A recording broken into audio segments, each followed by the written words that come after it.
Live from our 7 Tasmania studios, your nightly news with Louise Hubar begins now. Good evening, everyone. First tonight, there's been tragedy on our roads with an 18-year-old killed in a horror smash near Brighton. Tasmania Police once again pleading for motorists to drive safely, with a motorcyclist also rushed to hospital after a crash at Campania. A tragic sight. This crumpled wreckage on its side, all that's left of a Toyota Corolla, caught up in a 3-car accident. It's a terrible tragedy to occur at any time, but especially this time of the year. Emergency services called to Elderslie Road just before 9:30 this morning. An 18-year-old man local to the area died at the scene. Police believe he was driving towards Brighton when he collided with a car turning into Rodbourne Road, then hitting a third vehicle. And it appears to be pretty much a head-on, where one vehicle was turning across and the other vehicles hit that vehicle. 4 people also treated for non-life-threatening injuries. The incident rocking the tight-knit community. My understanding is the deceased individual's mother turned up at the scene and police dealt with her. This section of Elderslie Road was closed in both directions throughout today, as investigators pieced together the cause of the accident. It appears that speed, inattention and to some degree inexperience also are possible contributing factors to the accident. So he's an unaccompanied learner without a licence. Meanwhile, a motorcyclist has been rushed to hospital with serious injuries following a crash near Campania. Police urging motorists to take extra care heading into the festive season. It's a case of think about what you're doing, have concern for yourself and have concern for others. John Hunt, 7 Tasmania News. The Tasmanian government has reached a $5.3 million settlement with a group of child sexual abuse survivors. The lawyers say the man shed tears of relief following the decision, now hoping they'll finally have peace. A 40-year fight for justice. 6 men have received compensation from the Tasmanian government after they were sexually abused by their school principal, Anthony Allen the clerk, in the 1980s. Lawyer Angela Cedrinas acted on behalf of the group. They needed it to be over. They needed to draw a line in the sand. A couple of them were in tears as we were resolving the claim. The Tasmanian government settling for a total of $5.3 million, individual settlements ranging from $600,000 to $1.4 million. To our knowledge, the $1.4 million settlement in particular is the highest settlement for a child abuse claim in Tasmania. The clerk was transferred between 4 schools in the northwest of Tasmania after complaints were made against him. In 2014, Anthony Allen the clerk appeared before the Hobart Magistrates Court, charged with 20 counts of indecent assault and 2 charges of sexual intercourse with a young person. He admitted to abusing 14 children and was sentenced to 6 years in jail. With the Commission of Inquiry ongoing in Tasmania, survivors are still being encouraged to come forward with submissions. So that those who have suffered loss and damage, hopefully the Commission's findings will help their journey of healing. Next site, 7 Tasmania News. And if this story has raised any concerns, you can contact the Sexual Assault Support Service on 1800 697 877. The manhunt is continuing tonight for the suspect of a fatal stabbing at Ravenswood. The dramatic search for Kerry Whiting has now entered its 3rd day.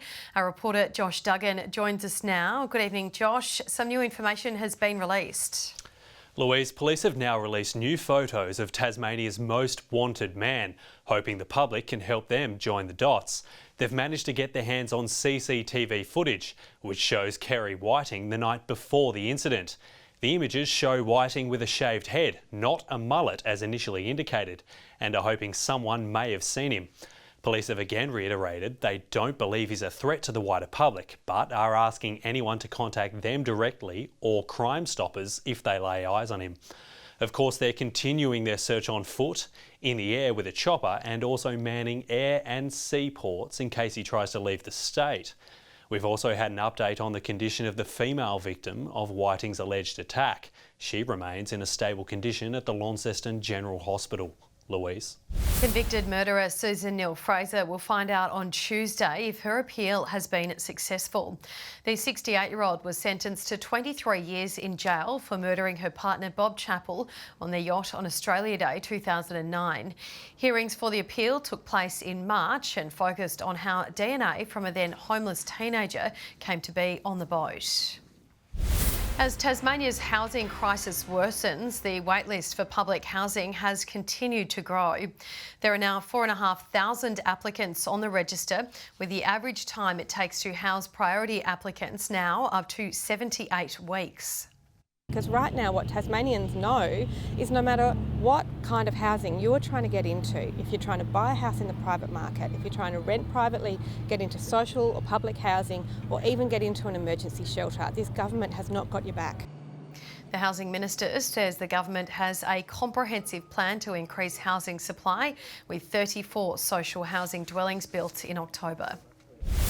Ben McDermott has steered the Tigers to an impressive one-day cup victory over top-ranked Western Australia.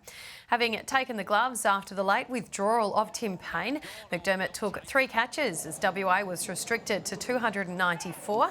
He then opened the batting, scoring 133 at nearly a run a ball as the Tigers chased down the target in the 49th over. It continues the side's impressive form. They're currently placed second behind WA, who they've handed their only 2 losses of the season. The Jack Jumpers have beaten the Cairns Taipans for the second time as the NBL Blitz Roadshow wrapped up. Josh Margett was the star, scoring at 26 as he produced an incredible highlight reel for a packed Elfin Sports Arena. As the Jack Jumpers show rolled into town, it was Lonnie local Sia Deans who stepped into the starting 5, scoring his first points with a smooth pump fake. That's a monster. That is brilliant. Point guard Josh Margett was full of moves too. On the lazy Susan. Leading by 3 at the half, the Jack Jumpers looked set for another tight tussle, but the offense clicked into gear with the help of a hot night behind the arc. McIntosh rattles it down. Mikhail McIntosh scored 4 of his 5 three-point attempts.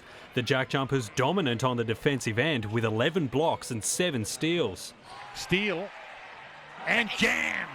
Cairns could only muster 32 points in the second half. The Jack Jumpers in cruise control by the final quarter, picking off the Taipans and finishing in the air. Up he goes and jams it down. Tasmania, winners by 15. This is their second victory from 5 in the Blitz, and they've played a gritty brand of basketball built on defence. We'll see how it holds up in the regular season when they host the Brisbane Bullets on December 3 at MyState Arena. Josh Duggan, 7 Tasmania News. Good evening everyone. A fine day across the state today with Launceston reaching 21, Hobart 19 and 17 in Burnie and Devonport. Across the state, 21 in Grove, Ouse and Friendly Beaches 19, 18 in Smithton and Low Head, St Helens and Strawn 17 and 14 in Lyowini. Cumulus cloud can be seen scattered across Tasmania today, mostly about the western half and northeast. Across Australia, a cloud band can be seen over the east of Australia and surrounding waters, swelling into a low over northern New South Wales. Sunny skies occurred over most remaining parts of the country. Tomorrow's chart shows the high centred over Tasmania, maintaining a strong ridge over the mainland and another to the east. Troughs lie over the coast of Western Australia and Queensland. Variable winds tomorrow 5 to 15 knots, though north to northeasterly 10 to 20 knots about the east. Mostly sunny and 21 in Hobart tomorrow, Richmond 23, 24 degrees in Ouse. Launceston reaching a top of 22, Devonport 18 and partly cloudy, 20 in Deloraine. Burnie and Curry both 18 and partly cloudy tomorrow, Strawn reaching 18. And in the east, sunny and 19 in St Helens and Swansea and 19 degrees in Whitemark. And the UV is expected to be very high 10s across the state, so ensure to have your sunscreen on tomorrow. Looking on to Monday, fine apart from early morning fog patches. Fine on Tuesday with fresh northeasterly winds. And on Wednesday, fine until showers develop about the south, northwest and northeast. 30 degrees in Perth tomorrow, sunny in Adelaide and Melbourne, Canberra 20, a shower or 2 in Brisbane and Cairns and 34 in Darwin. And currently Hobart and Launceston both 17 degrees and mostly sunny, and 16 and sunny in Devonport, and Lou, some nice weather ahead. Certainly is, and it's my birthday week, so good weather. That's all your news for tonight. Thanks for joining us. We'll see you again tomorrow. Good night.